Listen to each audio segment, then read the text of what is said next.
আসসালামু আলাইকুম সম্মানিত দেশ এবং প্রবাসের ভাই বোনেরা। ডক্টর ইউনূসের আরো একটি বড় সফলতা, জাতিসংঘের মহাসচিব বাংলাদেশ সফর। আপনারা দেখতে পেয়েছেন যে জাতিসংঘ মহাসচিব বাংলাদেশ সফরে এসেছিলেন এবং তিনি বাংলাদেশের রোহিঙ্গা ক্যাম্প পরিদর্শন করেছেন এবং রোহিঙ্গাদের সাথে ইফতার করেছেন এবং আমাদের প্রধান উপদেষ্টা ডক্টর মোহাম্মদ ইউনূস স্যারের সাথে তিনি মিটিং করেছেন এবং নানা বিষয় নিয়ে কথা বলেছেন। জাতিসংঘের মহাসচিব বাংলাদেশ সফরে আসার কারণে বাংলাদেশের ভাবমূর্তি অনেক উজ্জ্বল হলো বহির্বিশ্বের কাছে। আপনারা জানেন যে বহির্বিশ্বের কাছে বাংলাদেশ কিন্তু আগের চেয়ে বড় একটি রোল মডেল হিসেবে প্রতিস্থাপন হয়েছে। ডক্টর ইউনূস সরকার আসার পর থেকে একের পর এক সাফল্য যেন চলে আসতেছে বাংলাদেশের পক্ষে।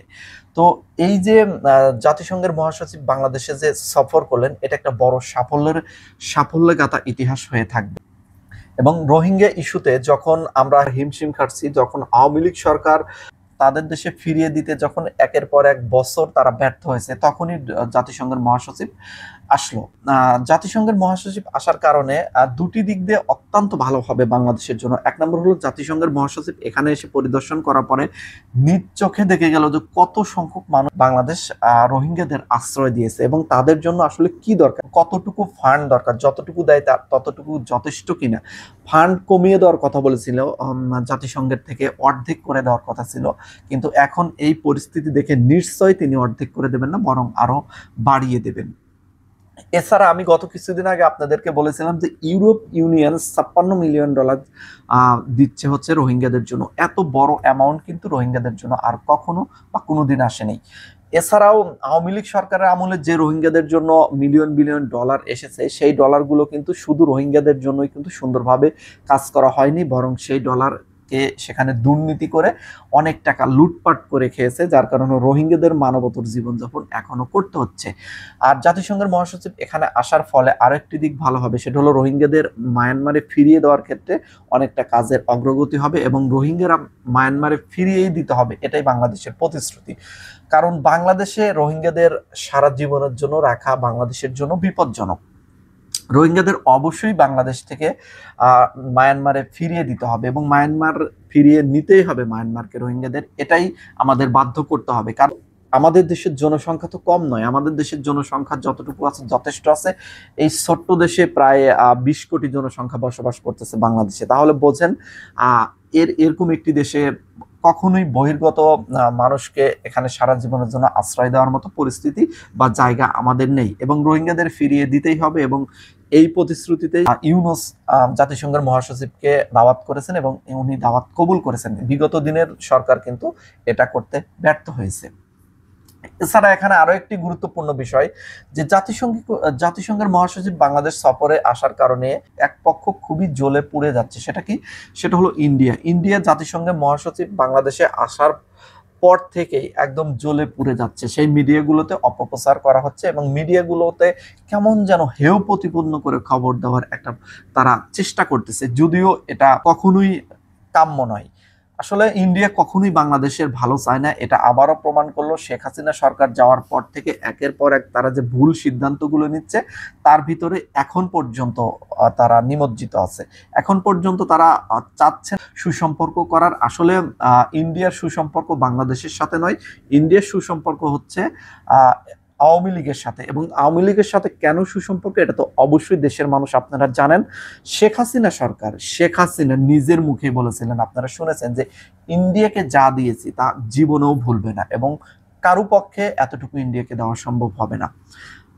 আমরা আসলে জানি, আপনি যদি মুখ দিয়ে নাও বলতেন, আমরা জানি যে ইন্ডিয়াকে আপনি উজাড় করে দিয়েছেন এবং বিনিময়ে ইন্ডিয়ার থেকে নিয়েছেন ফারাক্কাবাদের পানি, বন্যা মৌসুমে পানি নিয়ে দেশকে ভাসিয়ে দেওয়ার পরিস্থিতি করেছেন এবং ইন্ডিয়ার সাথে যে চুক্তিগুলো করেছেন, সীমানা চুক্তি থেকে শুরু করে সকল চুক্তিগুলোই সামঞ্জস্যতার ভিত্তিতে হয়নি, বরং ইন্ডিয়াকে সহায়তা করার ভিত্তিতে হয়েছে। শেখ হাসিনা সরকার একরকম ইন্ডিয়ার দাসী ছিলেন, যাকে দিল্লির দাসী বলে অনেকেই আপনারা উপাধি দিয়েছেন, এটাই বাস্তব। আসলে বর্তমানে যখন বাংলাদেশ হুড়হুড় করে এগিয়ে যাচ্ছে এবং বাংলাদেশের অর্থনৈতিকভাবে যখন অনেক উন্নত সাধন করতেছে, তখন ইন্ডিয়ার জ্বালাপোড়া শুরু হয়ে গেছে এবং ইন্ডিয়া নানা রকম কুৎসা রটানোর জন্য তাদের মিডিয়াকে সর্বদা প্রস্তুত রেখেছে এবং বিশ্ব মিডিয়াতে ইংরেজিতে যে খবরগুলো হয় ইন্ডিয়া থেকে, সেখানে দেখা যাচ্ছে প্রচুর পরিমাণ বাংলাদেশ নেতারা নেগেটিভ কথা বলে থাকে। কিন্তু বহির্বিশ্বে ডক্টর ইউনূসের পাওয়ার এতটাই বেশি এবং তাকে এতটাই তারা বিশ্বাস করে এবং ভালো মানুষ হিসেবে জানেন, যেখানে মিথ্যা খবর প্রচার করে কোনো প্রকার কোনো লাভ হয়নি ইন্ডিয়ার, বরং উল্টো আরো ইন্ডিয়ার খবর যে মিথ্যা এটাই জরিপে উঠে এসেছেন। আপনারা দেখেছিলেন যে কিছুদিন আগে একটা জরিপ দিয়েছিল, যেখানে সবচেয়ে পৃথিবীর মধ্যে যে দেশ মিথ্যা প্রচারণা করে তার ভিতরে ইন্ডিয়া ছিল 1 নম্বরে। তাহলে বিনিময়ে তারা কি পেয়েছে? বিনিময়ে বহির্বিশ্বর কাছে মিথ্যাবাদী হিসেবে উপনীতি হয়েছে এই ইন্ডিয়া। তো বাংলাদেশের তেমন কিছুই হয়নি, বাংলাদেশ একের পর এক সাফল্য নিয়ে চলে আসতেছে।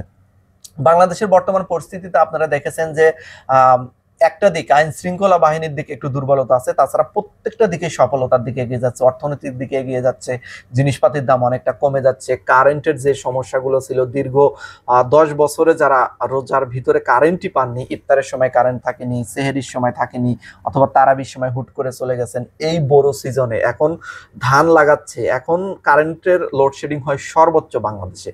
এই সময়টাতেও তেমন কোনো লোডশেডিং দেওয়া হচ্ছে না, খুবই সামান্য পরিমাণই হয়তো দেওয়া হচ্ছে। আপনারা অবশ্যই কমেন্ট সেকশনে জানাবেন। আরো বাজার ব্যবস্থাও মোটামুটি নিয়ন্ত্রণে আছে।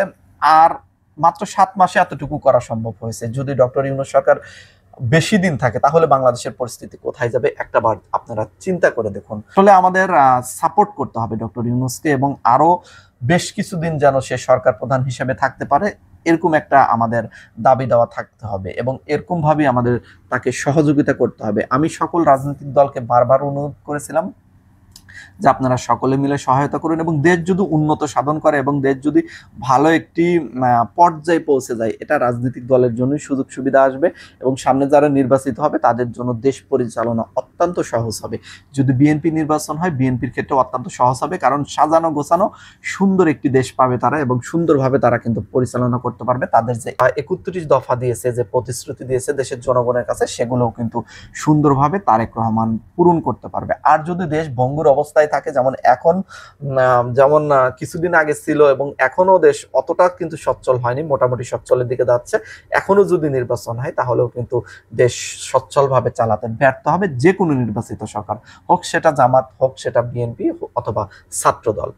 তো তাই অবশ্যই আমাদের সাপোর্ট করতে হবে যেন ডক্টর ইউনূসের ব্র্যান্ড ভ্যালু আমরা কাজে লাগিয়ে আমরা পৃথিবীর বুকে একটা ভালো দেশে পরিণত হতে পারি এবং উন্নত দেশে পরিণত হতে পারি। এই পথঘাট আমাদের অবশ্যই ডক্টর ইউনূসের মাধ্যমে আসবে এবং ডক্টর ইউনূসকে এজন্যই আমাদের সর্বাত্তরে সহযোগিতা করা দরকার এবং ডক্টর ইউনূসকে আরো বেশ কিছুদিন সরকারের প্রধান হিসেবে আমরা চাই। এই কথার সাথে কারা কারা একমত আছেন কমেন্ট সেকশনে জানিয়ে যাবেন, এবং আপনাদের ব্যক্তিগত মতামত যে দলই করেন না কেন আপনাদের ব্যক্তিগত মতামত জানিয়ে যাবেন। আমি নিরপেক্ষভাবে বলার চেষ্টা করলাম, কোনো দলীয় সাপোর্ট করে বা ডক্টর ইউনূসের পক্ষেও সাপোর্ট করে কথা বললাম না।